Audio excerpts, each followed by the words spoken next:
এক পর্যায়ে নবী নিজেই বলতে লাগলো, মালিক আপনি কি সত্যি আমারে ভুলে গেছেন গো? কি এমন অপরাধ আমি করলাম? কেন জিবরাইলকে আপনি পাঠান না? কেন জিবরাইল আসে না? মানুষ আমার এত গালমন্দ করে, আল্লাহর পয়গম্বরের চোখ দিয়া পানি একদিন 2 দিন নয় 15 দিন পর্যন্ত পানি ঝরতে ছিল। কান্নায় রাসূল কান্নায় ভেঙে পড়ল, কিন্তু আয়াত নাজিল হয় না। রাসূল কাঁদতে কাঁদতে সকালে দৌড়াইয়া আসমানের দিকে তাকায়া থাকে, বিকালে ঘর থেকে বাহির হইয়া আসমানের দিকে তাকায়া থাকে, কখন রে জিবরাইল আসবে। একটা পর্যায়ে নবীর কান্না, আল্লাহ বলেন জিবরাইল রে, আমার বন্ধুর কান্না আমি বরদাস্ত করতে পারি না। বন্ধু কান্দে। এক পর্যায়ে বন্ধু বলতে লাগলো, আমি নাকি আমার বন্ধুরে ভুলে গেছি। না জিবরাইল, আমার বন্ধুরে আমি তো ভুলি নাই, আমার বন্ধুরে আমি ভুলতে পারি না। জিবরাইল পাঠায়া দিল। কতদিন পরে? 15 দিন পরে জিবরাইল আলাইহিস সালাতু ওয়াস সালাম যখন রাসূলের সামনে হাজির হইছে, সূরা দুহা লইয়া, সুবহানাল্লাহ, এই সূরা দুহা তখন নাজিল হয়। কতদিন পরে? 15 দিন ওহী বন্ধ হওয়ার পরে যেদিন জিবরাইল আসছে রে, সূরা দুহা নিয়ে আসছে। রাসূল ছিল একটু অভিমান, জিবরাইলের প্রতি একটু রাগ। 15 দিন কান্নাকাটি করছে, যেহেতু জিবরাইল আসে না। আজকে যেহেতু জিবরাইল আসছে, পয়গম্বর বলেন, জিবরাইল রে 15 দিন কেন আসলি না? 15 দিন পর্যন্ত কেন আমার কাছে আসলি না? এ জিবরাইল, গোটা মক্কা নগরীতে আমার বিরুদ্ধে কত সমালোচনা, কত গালমন্দ আমারে করলো, 15 দিন পর্যন্ত কেন আসলি না? জিবরাইলের প্রতি নবী একটু রাগ দেখাইলো, অভিমান করলো। জিবরাইল কয়, হুজুর আমি আসতে চাই, আমার মালিক আসতে দেয় না। আমি তো আসতে চাই গো নবী, কিন্তু আমার মালিক যে আমারে আসতে দেয় না, আমার মালিক আমারে নিষেধ করছে না আসার জন্য, তাই তো আমি আসতে পারি না। আল্লাহর পয়গম্বর কান্দে আর বলে, ইয়া রাব্বাল আলামিন, কেন রে আমার মালিক তোমারে আসতে দেয় না? আলা তাহাল আমিন ফি কুল্লি ওয়াক্তিন ওয়াহিদ ইমলা কলবি বিল ইয়াকিন। দিন আগে মক্কার কিছু লোক আপনার কাছে 3টা প্রশ্ন জানার জন্য আসছিল। আপনি তাদেরকে বলছেন আগামী কালকে 3 প্রশ্নের জবাব দিয়া দিবেন। এই কথাটা আল্লাহর কাছে পছন্দ হয় নাই। এই কথাটা আল্লাহ পছন্দ করে নাই গো নবী। মাঝখানে আপনি ইনশাআল্লাহ বলেন নাই। ইনশাআল্লাহ না বলার কারণে 15 দিন আমি জিবরাইল রে আপনার কাছে আসতে দেয় না। বিদ্যারের ভাইয়ের কথাগুলি মনোযোগ দিয়া শুনেন। ইনশাআল্লাহ কত বড় একটা কথা, যেই কথাটা না বলার কারণে আমার আল্লাহ 15 দিন ওহী বন্ধ করে দিল। যেই জিবরাইল সকালে বিকালে আসে, সেই জিবরাইলের আশা বন্ধ করে দিল। তাহলে ইনশাআল্লাহ এটা কি সাধারণ? ইনশাআল্লাহ বলার দরকার আছে। ইনশাআল্লাহ না বলার কারণে নবী 15 দিন কাঁদল। ইনশাআল্লাহ না বলার কারণে ওহী 15 দিন বন্ধ হলো। ইনশাআল্লাহ না বলার কারণে জিবরাইল আসলো না। সেই ইনশাআল্লাহ কিয়ামত পর্যন্ত যেন উম্মত না ভুলে। আল্লাহর নবী বলেন, জিবরাইল 15 দিন পর্যন্ত ইনশাআল্লাহ না বলার কারণে বুঝি তুমি আসো নাই? বলে না নবী গো, আপনার উম্মতি, আপনার যত উম্মতি মুহাম্মদী কিয়ামত পর্যন্ত যত উম্মত আপনার থাকবে, এই ঘটনাটা যেন তারা স্মরণ রাখে। একবার ইনশাআল্লাহ না বলার কারণে 15 দিন ওহী বন্ধ করে দেওয়া হয়। 15 দিন আমারে আশা বন্ধ করে দেওয়া হয়। 15 দিন আপনার চোখের পানি পড়ে। তাই আপনার উম্মত যেন ইনশাআল্লাহ না বলে। বলুন আমরা কি ইনশাআল্লাহ বলবো? কথা কয় না? আমরা কোনো কাজ করতে গেলে সর্বপ্রথম বলবো ইনশাআল্লাহ। আগামী কালকে ঢাকা যাব, মাঝখানে কি হবে? ইনশাআল্লাহ। আমি ঢাকা আগামী কালকে যাব ইনশাআল্লাহ। আগামী কালকে বিবাহ করবেন ইনশাআল্লাহ। কথা হয় না? মাঝখানে ইনশাআল্লাহ না বললে আপনি যে আগামী কালকে ঢাকা যাবেন, মাঝখানে যদি ইনশাআল্লাহ না থাকে, আল্লাহ কয় তুই যে যাইবি কোনো গ্যারান্টি আছে তোর? আমি যদি না চাই তুই কেমনে যাইবি? এই জন্য ইনশাআল্লাহ শব্দের অর্থ হলো আল্লাহ যদি চায়। বলুন ইনশাআল্লাহ শব্দের অর্থ কি? আল্লাহ যদি চায়। আল্লাহ যদি চায় তাহলে ঢাকা যাব, আল্লাহ যদি চায় বিবাহ করব, আল্লাহ যদি চায় রাতের খাবার খাবো। কথা হয় না? এই জন্য মাঝখানে ইনশাআল্লাহ বলা দরকার। এবার আসুন, রাসূলকে রাগ ভাঙাইছে। এবার আল্লাহ বলে বন্ধু আপনি যে কানলেন আর বললেন আমি আপনারে ভুইলা গেছি, আল্লাহর নবী কিন্তু কাঁদছে আর বলছে মালিক সবাই বলা বলি করে আপনি নাকি আমারে ভুইলা গেছেন। সত্যি কি মালিক আপনি আমারে ভুইলা গেছেন?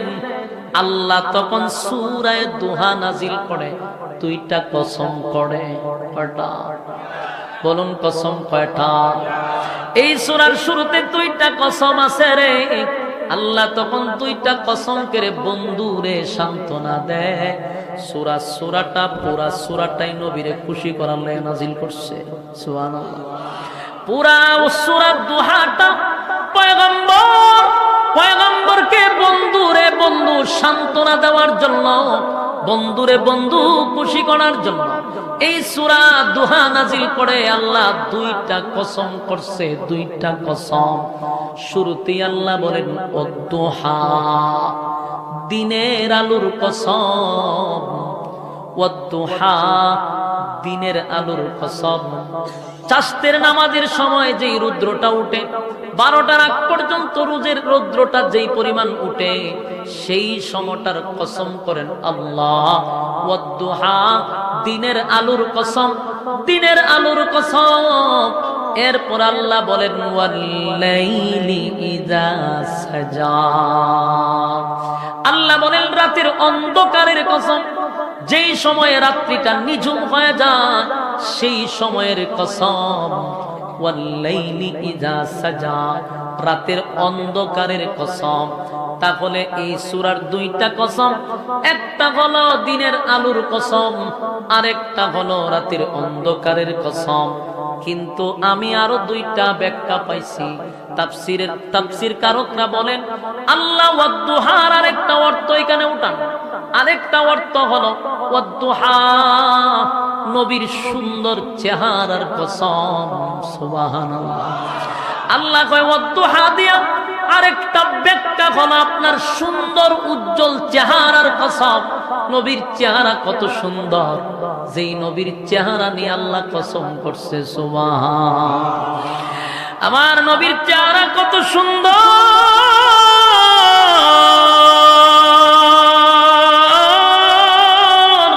পয়গম্বরের চেহারার দিকে তাকাইয়া সাহাবায়ে কেরামরা বলেন প্রচন্ড খিদা যদি লাগে গো, ঘরে খাবার নাই, নবীর চেহারা মুবারকের দিকে তাকায়া থাকতাম, পেটের খিদা নিবারণ হয়ে যেত।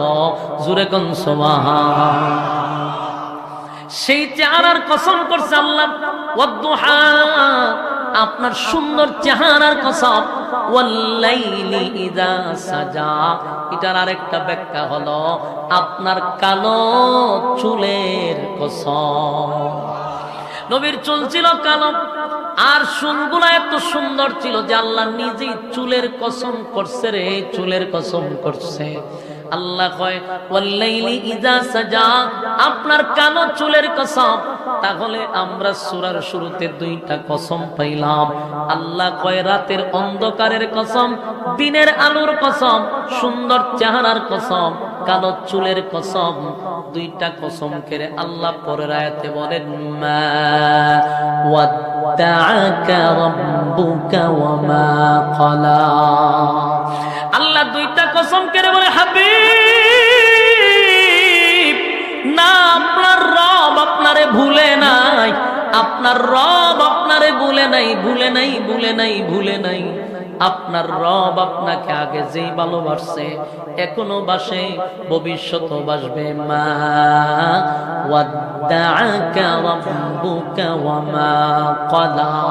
আপনার রব আপনারে ভুলে নাই, আপনার রব আপনার প্রতি অসন্তুষ্ট হয় নাই। জোরে কোন সুবহান।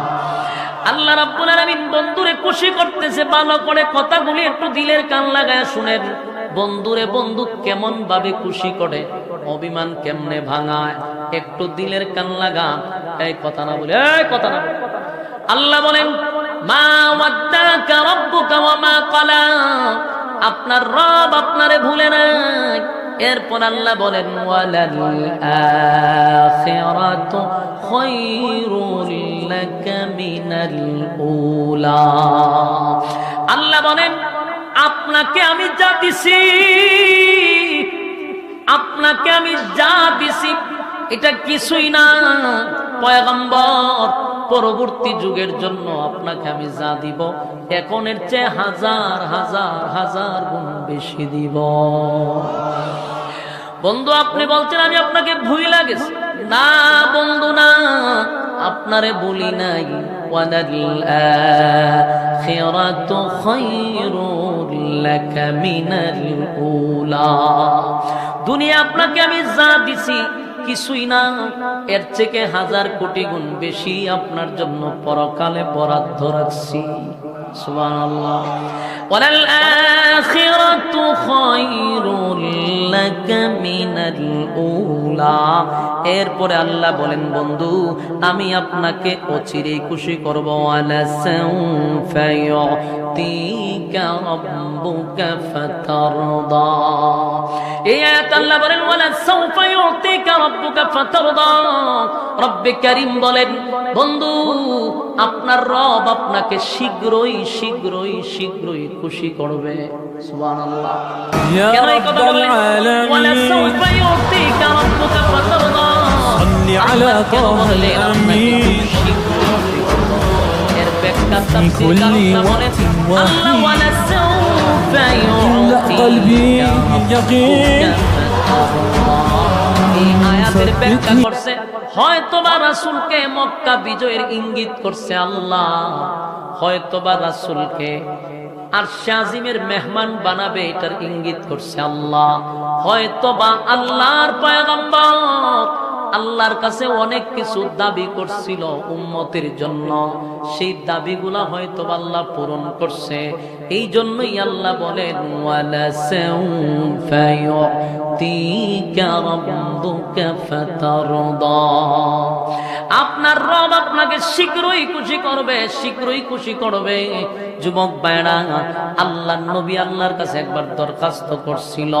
দরখাস্তটা হলো মালিক আপনি বলছেন আমারে খুশি করবেন, আমার একটা উম্মত যদি জাহান্নামের ভিতরে থাকে গো, আমি নবীরে আপনি খুশি করতে পারবেন না। চিৎকার দিয়া কোন সুবহান। আমার নবীর কত মায়া,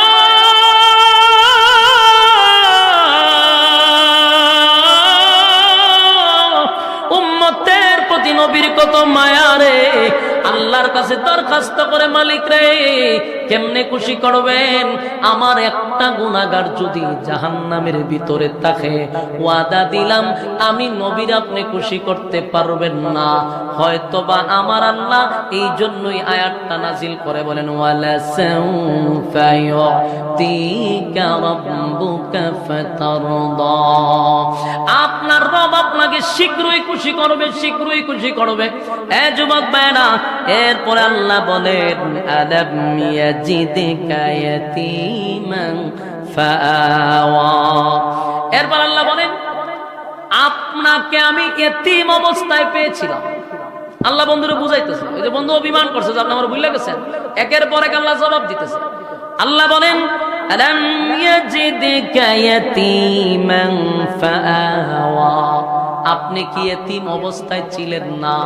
আমি কি আপনাকে আশ্রয় দেই নাই? সুবহানাল্লাহ। আমি আপনাকে ইতিম অবস্থায় পেয়েছি, আমি আপনাকে আশ্রয় দিয়েছি। এরপরে আল্লাহ বলেন ওয়াজাদাকা আইলান ফাআগনা, তিনি কি আপনাকে পথ হারা অবস্থায় পান নাই? আপনাকে তো উনি সমাজে প্রতিষ্ঠিত হতে পারে না। এই সমস্ত ছেলেগুলা হয় টুকায়, হয় না হলে শিশু গ্যাংয়ের সঙ্গে জড়িত হয়, ঠিক নেই, নেশাগ্রস্ত হয়, কারণ তার কোনো গার্জেন নাই, তার পিছনে কেউ নাই।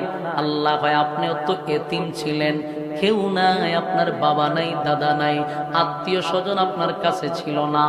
আমি আল্লাহ আপনাকে আশ্রয় দিলাম, আপনি পথ হারা হয়ে যেতেন, মানে এই অবস্থায় থাকলে তো পথ হারাই হওয়ার কথা। আমি আল্লাহ আপনাকে পথের উপরে রাখছি, পথ হারা হইতে দেই নাই। জুরে কোন সুবহান। এই জন্য আল্লাহ বলেন ওয়াজাদাকা আইলান ফাআগনা ওয়াজাদাকা দাল্লান ফাহাদা, আমি আপনাকে পথ হারা অবস্থায় পেয়েছি, আবার পথ দেখাইছি। এরপর আল্লাহ বলেন ওয়াজাদাকা আইলান ফাআগনা। এই আয়াতের ব্যাখ্যাগুলি বোঝার চেষ্টা করুন। বিশেষ করে আমাদের সমাজে একটা সমস্যা, এই সমস্যার সমাধান আপনারা পাবেন, একটু দিলের কান লাগায় শুনেন। আল্লাহ নবীরে বলেন ওয়াজাদাকা আইলান ফাআগনা, আপনাকে কি আপনার রব নিঃস্ব অবস্থায়, মানে আপনাকে কি আপনার রব গরিব অবস্থায় পায় নাই? আপনার রব আপনাকে ধনী বানাইছে, তার মানে নবী গরিব ছিল, আল্লাহ নবীরে ধনী বানাইছে। কথা কই না? এই আয়াতের ব্যাখ্যা আপনাদের বোঝা দরকার, জানা দরকার। আল্লাহ কয় আপনি গরিব ছিলেন, আমি আপনাকে ধনী বানাইছি। আফসোসের ব্যাপার হলো আমাদের সমাজের কিছু কিছু মৌলবীদের ওয়াজ শুনলে মেজাজ এত গরম হয়, সারাটা বাংলাদেশে ওয়াজ করতে করতে এমন একটা প্রভাব পালাইছে, উঠতেই হয় নবী গরিব আছেন, ভেড়ো ভাত্তর আছে। এই ওয়াজ আর পাবলিকে কত শুনাইতো আমার, খালি কয় নবী গরিব, নবীর ভেড়ো ভাত্তর। তো নবীর ভেড়ো ভাত্তর থাকলে, নবী গরিব থাকলে তুই গাড়িটা চলস কেন, আর তুই এত ভিআইপি খাওয়ান খাস কেন? কথা কই না দি? প্রশ্ন আসেনি? তুই নবীর কান্ডারি হয়ে থাকলে, নবীর ভেড়ো ভাত্তর, তাহলে এত দামি দামি কাপড় আমি কেন পরবো? প্রশ্ন আসে কিনা? এই ওয়াজ করে কি পরিমাণ ক্ষতি ইসলামের করছে তার একটা কথা শুনে। আজকে নাস্তিকরা এই ওয়াজ শুনতে শুনতে তার মগস্ত যে নবী গরিব ছিল, নবী এতিম গরিব, উনার ফেটে পাত্তর ছিল, এই ওয়াজ তারা মগস্ত করছে। এখন নেক্সট টাইমে যখন কোনো আলেম রাজনীতি করতে চায়, কোন আলেম যখন নেতৃত্ব দিতে চায়, তখন ওই সমস্ত নাস্তিকরা আমাদের দিকে আঙ্গুল তুলে বলে, এ হুজুররা আপনারা রাজনীতি করেন কেন? কেন কয়? এরা জানে ইসলাম গরিব, ইসলামের ফেটো ভাত্তর আছে, ইসলাম গরিব ছিল, তো হুজুররা রাজনীতি করতে পারে। হুজুররা থাকবো মসজিদ, হুজুররা থাকবো মাদ্রাসা, হুজুররা মানুষের বাড়িতে মরলে গিয়ে মোনাজাত করবো, এই হলো হুজুরের কাজ। নাস্তিকদের ধারণা পাল্টাইছি আমরা, আমরা ঠিক বাড়িতে গিয়ে হইলে চলবো। আপনারা মনে করতেছেন যে হুজুরে সাবা মেরে যেতেছে, বাস্তবতার সাথে মিলে কিনা দেখেন। আমি তো আপনার আয়াতের অর্থ বলছি, আল্লাহ নিজে আপনি গরিব ছিলেন, আমি ধনী বানাইছি। কিন্তু আমার প্রশ্ন হলো, আল্লাহ যেখানে কয় আপনাকে ধনী বানাইছি, এখানে মৌলবীরা কি ওয়াজ বারবার করে নবীর পেটে পাত্তর আছে, নবী গরিব ছিল কেন? আর পরের পৃষ্ঠা পরশ না কেন? প্রথম পৃষ্ঠা হলো গরিব ছিল, পরের পৃষ্ঠা তো ধনী ছিল, এই পৃষ্ঠা পরশ না কেন? আর এই ওয়াজ করতে করতে ইসলামের কত 12টা বাজাইছে। আলেমরা রাজনীতি করতে গেলে কয় যে আপনারা রাজনীতি করেন কেন? কে কয়? মদ কুরে কয়, সুদ কুরে কয়, গাঞ্জা কুরে কয়, লম্পটে কয়, বদমাইশে কয়। এই বদমাইশগুলি আলেমদের উপর আঙ্গুল দিয়া কয় তোরা রাজনীতি করস কেন? এই বেটা, পরের পৃষ্ঠা পয়রা দেখ, আল্লাহ বলছে আমি আপনাকে ধনী বানাইছি, তার মানে আমার নবী দেশের রাষ্ট্রনায়ক ছিল, নবী দেশের প্রেসিডেন্ট ছিল। এই প্রেসিডেন্ট যে নবী ছিল অনেক মুসল্লিরা জানেই না। জানবো কেমনে? ওই যে খানদিরা ওয়াজ করে নবী গরিব আছেন, ভেড়ো ভাত্তর আছে, আর হে গিয়া দুমসে মুরুক খায়। বাস্তব না বাস্তব? এই ওয়াজ করে যখন খাইতে যাবে, খাওয়ানোর প্লেট লইবেন, বলে হুজুর ভাত্তর লন, লয়ে ভেড়ো বান্ধেন। ইসলামের একটা সীমা আছে। নবী গরিব ছিল, নবীর আল্লাহ ধনী বানাইছে, দেশের বাদশা ছিল, বাদশা। এখন আসুন, আলেমরা রাজনীতি কোথা থেকে শিখছে? রাসূলের কাছ থেকে সরাসরি আলেমরা রাজনীতি শিখছে। এদেশের লম্পট বদমাশগুলি আমাদেরকে বলে আলেমরা কোথা থেকে রাজনীতি শিখছে। এই বেটা, তুই কোথা থেকে রাজনীতি শিখছিস? আলেমরা তো রাজনীতি শিখছে সরাসরি আল্লাহ রাসূল থেকে। ইতিহাস শিক্ষা নেওয়া দরকার। এদেশের রাসূল দেশের প্রেসিডেন্ট ছিল, হযরত আবু বকর দেশের প্রেসিডেন্ট ছিল, হযরত উমর দেশের প্রেসিডেন্ট ছিল, হযরত আলী দেশের প্রেসিডেন্ট ছিল, হযরত উসমান দেশের প্রেসিডেন্ট ছিল। ফাজলামির একটা সীমা আছে।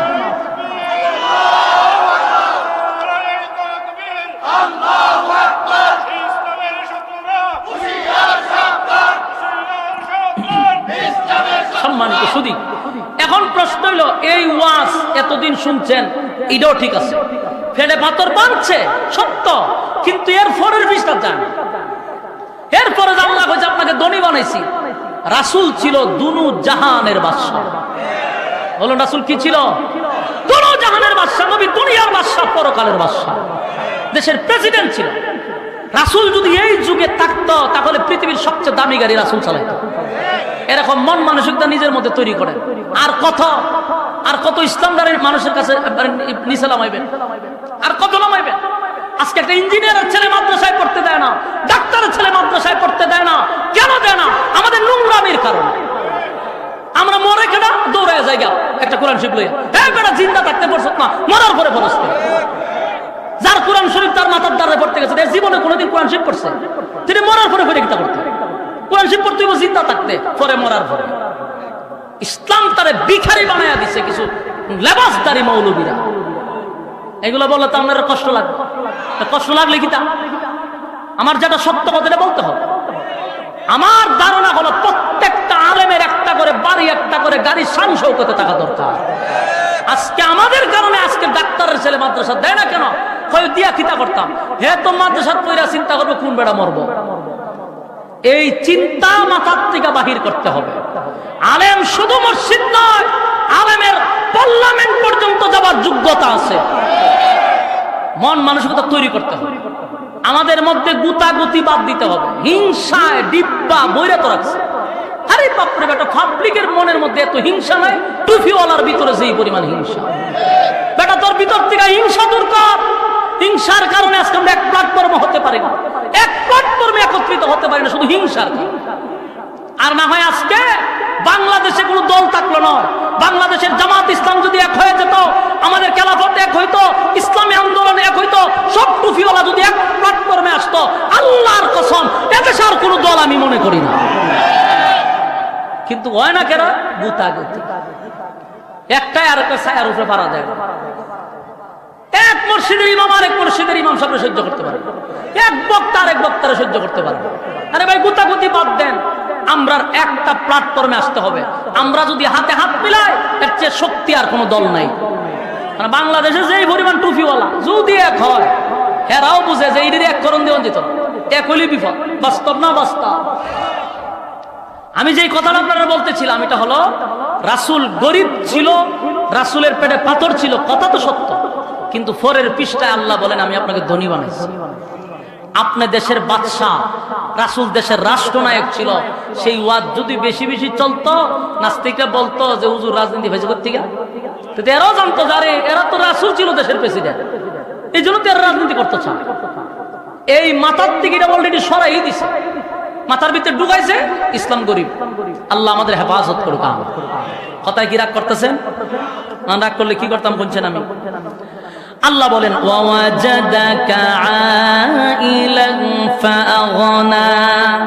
আপনাকে আমি নিঃস্ব অবস্থায় পেয়েছি, আপনাকে পরবর্তীতে ধনী বানাইছি। এই সূরা আপনি একটু বালা করে দেখেন, সূরা দুহার ৮ নম্বর আয়াতটা বাংলাতে গিয়ে আবার পড়বেন, যে খালি যে গরিবের ওয়াজ শুনছেন, এখন আল্লাহ নিজে আপনাকে ধনী বানাইছে। সুবহানাল্লাহ। এরপর আল্লাহ বলেন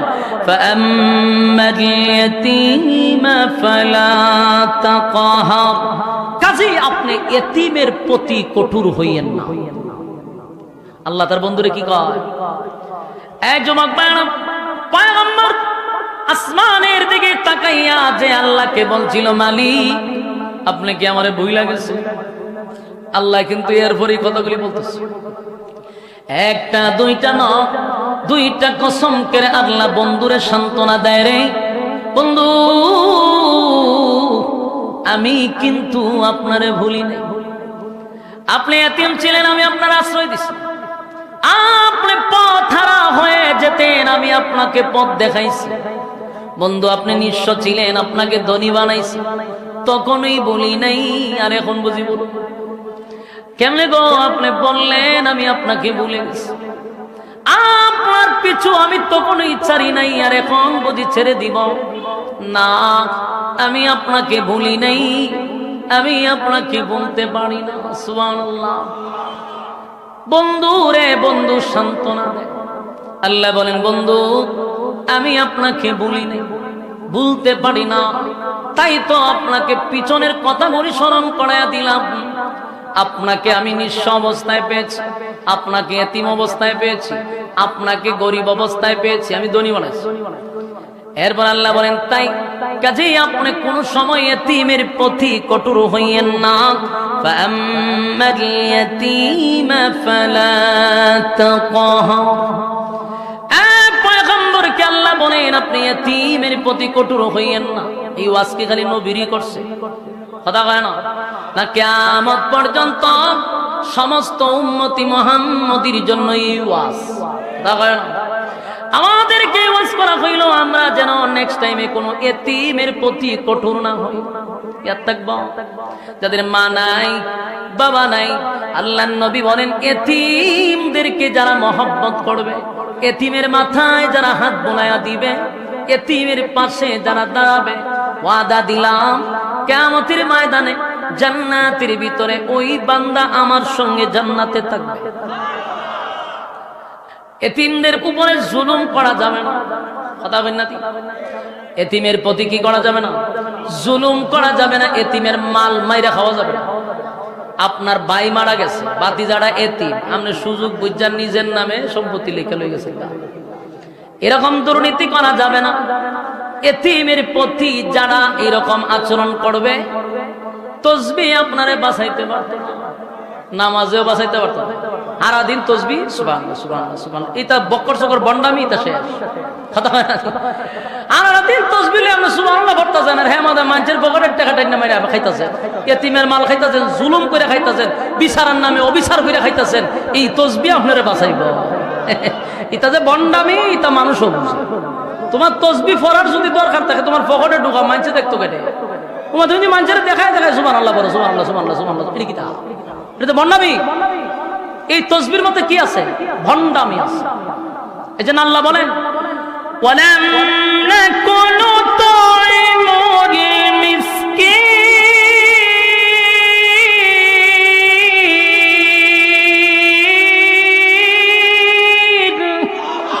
আল্লাহ বলেন মিসকিন যারা, এতিম যারা, এদের মাল মাইরা খাওয়া যাবে না, এদের পাশে দাঁড়াইতে হবে।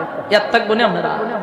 না, এর সুযোগ পাইয়া, দুর্বল পাইয়া যদি সমস্ত সম্পত্তি আপনার নামে লিখে নেন, হাসরের মাঠে তসবিহ বাঁচাইতে পারবে না, নামাজ বাঁচাইতে পারবে না। কারণ কিয়ামতের মাঠে আল্লাহ হবে ইনসাফওয়ালা বিচারক। দুনিয়া তুমি যে বেইনসাফি বিচার করছো, টাকার কারণে দুর্বল মানুষের বিচারটা তুমি ঘুরাইয়া দিছো, সবল মানুষ দোষী হওয়া সত্ত্বেও তারে তুমি নির্দোষ বানাইছো বান্ডিলের কারণে। বাস্তব না বাস্তব? সমাজের যে বিচার, বিচারকদেরকে বলছি হাসরের মাঠে আল্লাহর সামনে দাঁড়াইয়া হিসাব দিতে হবে। তুমি যে বিচার করছো, এটা কোন ধরনের বিচার? 10 মিনিটের বিচার তারে 3 সপ্তাহ ঘুরায়। বাস্তব না বাস্তব? 3 সপ্তাহে 3 বার পকেটে দেখা করবে। আল্লাহ বলেন মালিকি ইয়াউমিদ্দিন, কিয়ামতের কঠিন ময়দানে আমি আল্লাহ যখন বিচারক হয়ে যাব, সেদিন কিন্তু উপায় থাকবে না, সমস্ত বেইনসাফি মানুষগুলা ধরা পড়বে। কথা হয় না? বেইনসাফি মানুষগুলা ধরা পড়বে। দুনিয়ার জমিনে অনেক মানুষ আল্লাহর সামনে দাঁড়াইব, আল্লাহ জিগাইব কিরে 60 বছরের সময় দিলাম, একটা আমলের মধ্যে গোলামি পাইলাম না। কয় আল্লাহ এটা কি কোন? আমি তো 5 ওয়াক্ত মসজিদে নামাজ পড়ছি, আমি তো কেন্দ্রীয় মসজিদ উবাইদ সাহেবের পিছনে নামাজ পড়ছি। বাস্তব না বাস্তব? 5 ওয়াক্ত দিন নামাজ পড়লাম, তো নামাজ দিন নাই, ওইটা নামাজ কি আমার লেগে পড়ছ? লোক দেখাবার লেগে পড়ছ, লোক দেখানো হয়ে গেছে। এলে তোর আমল নামার মধ্যে নামাজ নাই। অসংখ্য নামাজিরা নামাজ পড়ার পরেও কিন্তু হাসরের মাঠে নামাজ লেখা নাই। এর একটা কারণ হলো নামাজ পড়ছস মানুষকে বুঝাইতে যে তুই নামাজি, তুই যে শয়তানের খারাজিল কি এটা যেন মানুষ না বুঝে, এই জন্য নামাজ দিয়ে তুই ডেকে রাখছিস। এরপরে আল্লাহ আমি তো সারাটা দিন রাস্তাঘাটে যেখানে বইতাম সবখানে তসবিহ পড়তাম, তো তসবির আমলটা কইটাও নাই, কারণ এটাও পর্যন্ত মানুষে দেখাবে না। এটাও তোর ছিল মানুষকে বোঝানোর জন্য যে আমি জালেম না, আমি বালা মানুষ। তসবির নিচে যে তুই কত খারাপ এটা মানুষে জানতো, কিন্তু বলতে পারতো না। কেন বলতে পারতো না? তুই জালেম, তুই নির্যাতন করবি। আল্লাহ কিয়ামতের কঠিন ময়দানে অসংখ্য জালেমরা বলবে আল্লাহ নামাজ পড়ছি, রোজা রাখছি, হজ করছি, যাকাত দিছি, নামের আগে আমি হাজি লাগাইছি, কিন্তু আমি যে ফাঁসি এটা গ্রামের মাঝে জানতাম। নাম পালাইছে হাজি, দেশে আছে ফাঁসি, সবাই জানে, কিন্তু ভয়ে আমারে ফাঁসি বলার সাহস ছিল না। আল্লাহ কয় সেই সমস্ত ইবাদত আমার জন্য করস নাই, লোক দেখানোর জন্য করছস। দুনিয়া দিয়া দিছি, দেখা লোকে তোরে কইছে যে না মাশাআল্লাহ লোকটা ভালো, এটা বইলা দিছি। আমার কাছে এখন কিছু নাই। যুবক ভাইরা, সেদিন আল্লাহ বলবে জাহান্নামীরা যাবে একমাত্র এতিমের মাল মাইরা খাওয়ার জন্য, এতিমের মাল আত্মসাৎ করার জন্য। হতাকার আসেনি, মাল মাইরা খায়নি, আমি যা কইতে দিতে কি সত্য নি না এমনি বানায় কইতেছি।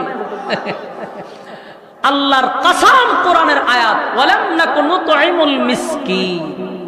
হাসরের মাঠে মিসকিনের মাল, এতিমের মাল, গরিবের মাল যারা মাইরা খাইছে, খাইছিনি 16 বছর, খাইতে খাইতে খাইতে খাইতে লেপটিনটা শুদ্ধা খাই গেছে। আমরার এলাকা দুই বিধবা বেটি দেখি গেছে ইয়ত, এটার কিতা কয় ইউনিয়ন অফিস গে ঝগড়া লেগে গেছে মেম্বুরের সাথে। কিরে কি ঝগড়া হয়? আমার নামে যে 3টা লেপটিন এলো, এটা তো গত সপ্তাহ পান ছেড়ে দিয়েছে, আমারটা কো। লাস্টে গুতায়া দেখে মেম্বার আর চেয়ারম্যান না মিলে খাই দিয়েছে লেপটিন। চিন্তা করেন, রুচির মধ্যে কুত্তায় প্রস্রাব করলে লেপটিন খায়, আর কত নিছিলাম তখন, খাইতে খাইতে লেপটিনটা পর্যন্ত খাইলি। বিধবা মহিলাদের শাড়ি পর্যন্ত খাইয়া দিয়েছে, বিধবা মহিলাদের বাতাস তো চাল ডাল গম ইডি পর্যন্ত খাইছে। তোরা রুচি কত নিছিলাম, জবাব দিবি কেমনে আল্লাহর কাছে? কেমনে জবাব দিবি? খাইয়া তো ফেট তুলাইছস, জবাব দিবি কেমনে যে তুই এতিমের মাল মাইরে খাইছস? তুই জনগণের সম্পদ লুটপাট করছস, কি জবাব দিবি আল্লাহ? এজন্য আল্লাহ বলেন পয়গম্বর আপনাকে আমি কিন্তু এতিম অবস্থায় পাইছি, সাবধান গো নবী, এতিমদের প্রতি আপনি কঠোর হইবেন না। আল্লাহ বলেন বন্ধু এতিমের প্রতি কঠোর হইয়েন না। ওয়াজাদাকা আইলান ফাগনা ফাম্মা ইয়াতীমা ফালা তাকহার। কাজে আপনি এতিমের প্রতি কঠোর হইয়েন না, আপনি কিন্তু এতিম ছিলেন পয়গম্বর, আমি আপনাকে ধনী বানাইছি। এরপর আল্লাহ বলেন ওয়া আম্মাস সাইলা ফালা তানহার। মানুষের প্রতি আপনি তিরস্কার কইরেন না, মানুষরে টিটকারি কইরেন না। একজন মানুষ দুর্বল, আপনার সমপরিমাণ না, তারা তিরস্কার করা যাবে না। রাসূলকে ওয়াজ করতেছে, কিন্তু এই ওয়াজ কিন্তু রাসূলের জন্য না, উম্মতের জন্য, আমাদেরকে শিক্ষা দিতেছে। কথা কি বুঝতেছে? আল্লাহ বলেন আপনি মানুষের প্রতি তিরস্কার করবেন না। ওয়া আম্মাস সাইলা ফালা তানহার। তিরস্কার করা যাবে না, মানুষের সাথে কোনোদিন মানুষকে ছোট করে কথা বলা যাবে না। সে যোগ্যতা যেমনই হোক, সে রিস্কা চালা, কিন্তু তা আমি ব্যাংকে চাকরি করি এই জন্য কি রিস্কাওয়ালারে তিরস্কার করে কথা বলবো? এটা কি ইসলাম শিক্ষা দিছে? ইসলাম শিক্ষা দেয় নাই। এরপর আল্লাহ বলেন ওয়া আম্মা বিনিআমাতি রাব্বিকা ফাহাদ্দিস। তাই আপনার নিজের রবের নিয়ামত প্রকাশ করে। যুবক ভাইরা আমার, আল্লাহ রাব্বুল আলামিন বন্ধুরে অভিমান ভাঙানোর জন্য, বন্ধুর রাগ ভাঙানোর জন্য এই সূরাটা নাযিল করে। 2টা কসম করে, ওয়াদুহা দিনের কসম, ওয়াল লাইলি ইযা সাজা রাতের কসম। মা ওয়াদ্দাআকা রাব্বুকা ওয়া মা ক্বালা। আল্লাহ বন্ধুর রাগ ভাঙাইতেছিল আর বলতেছিল বন্ধু আপনার প্রতি আমি রাগ করি নাই, আপনাকে আমি বলি না, এই সান্ত্বনা দেওয়ার জন্য এতগুলি ওয়াজ নবী করছে। এবার আসুন, পয়গম্বরকে সান্ত্বনা দিল, রাগ ভাঙাইল। আল্লাহ হয় আগেই বলছিল, আর এখন বলুন আপনারা, কেউ ছিল না মক্কা নগরীতে যখন নবী কালেমার দাওয়াত দিত, আপন চাচা আবু লাহাব নবীর বিরোধিতা করত। ওই যে উম্মে জামিল মহিলা দৌড়ায় গিয়া কয়, শয়তান কি এখন আসে নাই? এই মহিলা নবীর চাচি ছিল রে, কিন্তু পয়গম্বরের বিরোধিতা করছে। নবীর তেলাওয়াত শোনার জন্য রাত্রের বেলায় মহিলা জাগ্রত থাকত, দিনের বেলা নবীর বিরোধিতা করত। কথা কি বুঝতেছে? এই মহিলা দিনের বেলায় বিরোধিতা করত, আর রাত্রের বেলায় এই মহিলা নবীর তেলাওয়াত শোনার জন্য দাঁড়ায় থাকত। আল্লাহ বলে, বন্ধু, যখন আপনার কেউ ছিল না, কালেমার দাওয়াত দিতে গিয়ে আপনি মায়ের খাইতে রক্তাক্ত হয়েছেন, আমি আল্লাহ কি আপনার পাশে ছিলাম না? আমি কি আপনারে ভুলে গেছি? আপনারে তায়েফের ময়দানে রক্তাক্ত করছে, রক্ত জড়াইছে, আমি আল্লাহ কি আপনারে ভুলে গেছি? না বন্ধু, না, আপনার শরীর দিয়া রক্ত জড়াইছে, আমি আল্লাহ আপনার ইজ্জত আর সম্মান বাড়ানোর জন্য আরশে আজিমের মেহমান বানাইছি। সুবহানাল্লাহ। আদম আলাইহিস সালাতু ওয়াস সালাম থেকে লইয়া ঈসা রূহুল্লাহ পর্যন্ত কত নবীরা কত পরীক্ষায় উত্তীর্ণ হয়েছে গো নবী, কিন্তু কাউকে আমি আরশে আজিমের মেহমান বানাই নাই। সুবহানাল্লাহ। আল্লাহ বলেন, বন্ধু কেমনে বললেন আমি ভুলে গেছি। ওয়ালা সাউফা ইউতিকা রাব্বুকা ফাতারদা, আপনাকে খুশি করার জন্য আমি হাউজে কাউসার দান করছি। সুবহানাল্লাহ। কোন নবীকে হাউজে কাউসার দেই নাই, আপনাকে হাউজে কাউসার দিছি। দুনিয়ায় থাকতে আপনাকে হাউজে কাউসার আমি দেখায় আনছি সশরীরে। বন্ধু, আপনারে ভুলি নাই। বন্ধু যে রাগ করছে, আল্লাহ কয় আপনারে আমি রাগ ভাঙানোর জন্য সূরা দুহা নাজিল করে দুইটা কসম করছি। বন্ধু, কত ভালোবাসি, আপনার চেহারার কসম করছি, আপনার চুলের কসম করছি, এরপরে বলছি আমি আপনাকে ভুলি নাই। সুবহানাল্লাহ। বলুন, আল্লাহর রাসূলকে ভুলে গেছে না আগের থেকে সম্মান আর মর্যাদা বাড়াইছে? ওয়ালাল আখিরাতু খায়রুল লাকা মিনাল উলা, আমি আপনার সম্মান আর মর্যাদা এখনকার চেয়ে পরবর্তীতে আরো বাড়াই দিচ্ছি। সুবহানাল্লাহ।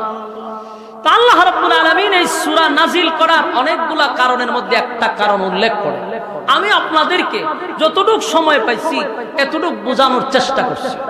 বাকি সময়ের অভাব, আমি এদেরকে বলে রাখছি 9:15 পর্যন্ত আমার কথা, অলরেডি 9:15 ক্রস করতেছে।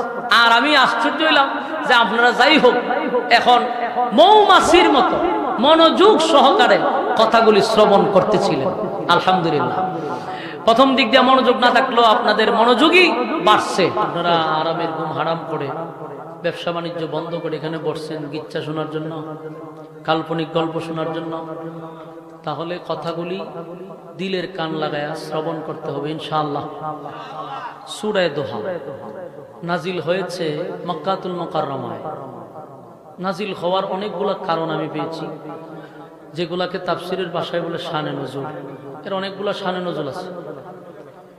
এই সূরাটা কেন নাজিল হলো, নাজিলের প্রেক্ষাপটটা কি ছিল, কেনই আল্লাহ নাজিল করলো সূরাটা, আমরা এই বিষয়টা একটু বোঝার চেষ্টা করি। রাসূল আরবি সাল্লাল্লাহু আলাইহি সাল্লাম অসুস্থ ছিল। তো অসুস্থতার কারণে কন্টিনিউ যে একটা তাহাজ্জুদের নামাজ রাসূল পড়তেন, ওটা আর পড়তে পারতেছেন অসুস্থতার কারণে। এর মধ্যে ওহী আসাও বন্ধ, এটা একটা কারণ। কারণ ওহীটা সাধারণ কোনো বিষয় না, এটা রাসূলের উপর যখন নাজিল হতো রাসূলের শরীরে কম্পন সৃষ্টি হতো। তাই হয়তো বা রাসূল অসুস্থ থাকার কারণে ওহী কিছুদিনের জন্য বন্ধ ছিল।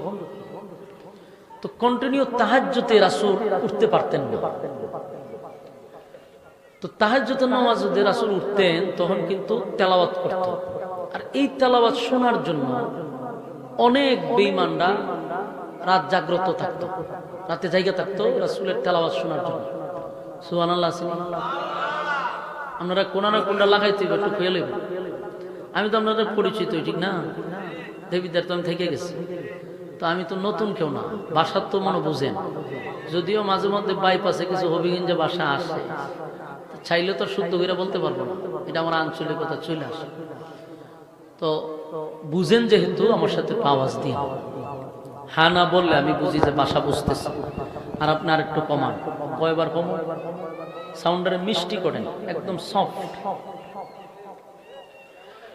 তো এই রাসূল সাল্লাল্লাহু আলাইহি সাল্লাম যখনই তেলাওয়াত করত, কিছু সংখ্যক মানুষ রাত্রে জাগ্রত থাকতো রাসূলের তেলাওয়াত শোনার লাগে। রাসূলের প্রতিবেশী সবচেয়ে কাছে ছিল হলো আবু লাহাবের বাড়িটা। তো রাসূল যখন তেলাওয়াত করতে উঠত, তখন আবু লাহাবের বউ রাত্রে জায়গা তেলাওয়াত শুনতো।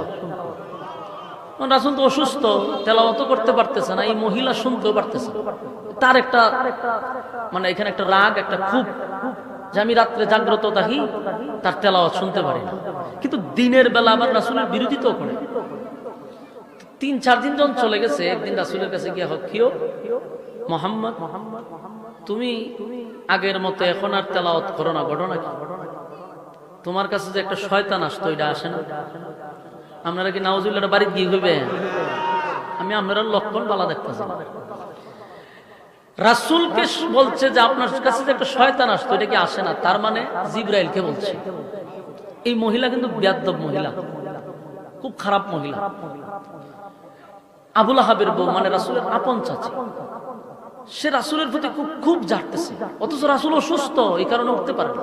আর আল্লাহর একটা হিকমত, যদি রাসূল প্রতিদিনই তাহাজ্জুদ পড়তো, প্রতিদিনই কন্টিনিউ চালায়া যেত, তাহলে আমরার লেগে বিপদ আছে, আমাদের উপরে তাহাজ্জুদ ওয়াজিব হয়ে যেত।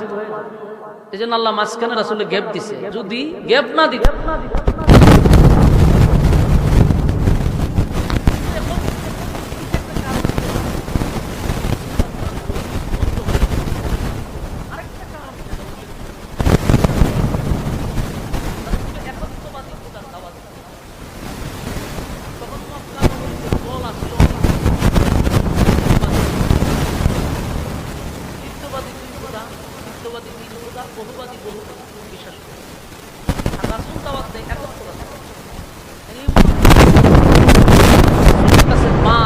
এই বিষয়টা নিয়ে মুখামুখি হয়েছে। আমাদের সমাজে বাপ দাদার ধর্ম আমরা পালন করতেছি, আমাদের মধ্যে একটা সমাজ নিয়ে আসি, আমাদের পূর্বপুরুষদের সেটার মধ্যে আসি। তুমি মাঝখানে একত্ববাদীর খোদার দাওয়াত দাও, আমাদের বংশের মধ্যে ফাটল সৃষ্টি করতেছো, আমাদের মিল মহাব্বত তুমি নষ্ট করতেছো। এটা নিয়ে রাসূলের সাথে অনেকবার মুখামুখি হয়েছে যে আমরা তো খোদা মানি, উপর একজন খোদা আছে, আমরা বিশ্বাস করি, কিন্তু উনার আবার সাথী সঙ্গী আছে। রাসূল বলেন যে কোনো সাথী সঙ্গী নাই, লা ইলাহা ইল্লাল্লাহ, আল্লাহ ছাড়া কোনো মাবুদ নাই, কোনো ইলাহ নাই। আর এরার কথা হলো আল্লাহ একজন আছে, ঠিক আছে, কিন্তু বাকি উনার সাথী সঙ্গী আছে। সাথী সঙ্গী কারা? নিজের হাতে যেগুলা বানাইছে। তো আল্লাহ রাসূলকে বলতেছে তুমি দাওয়াত দেওয়া বন্ধ করো, সমাজের মধ্যে ফাটল সৃষ্টি করতেছো। রাসূল বলেন দেখেন আল্লাহ আমাকে পাঠাইছেন রাসূল হিসাবে, অনেরা তো গেছে মেজাজ গুলো, তুমি আমাদের সাথে চলছো, আমাদের সাথে খাইছো, আমাদের সাথে উঠা বসা করছো, তুমি রাসূল হইলা কখন থেকে? তো রাসূল তাদেরকে বিভিন্ন ভাবে বোঝানোর পরে তারা কোনোভাবেই রাসূলের সাথে কথা বলে পারে না।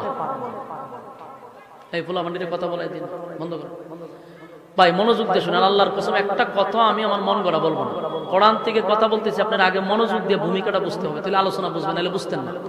ভূমিকাটা খুব মনোযোগ দিয়ে শুনুন।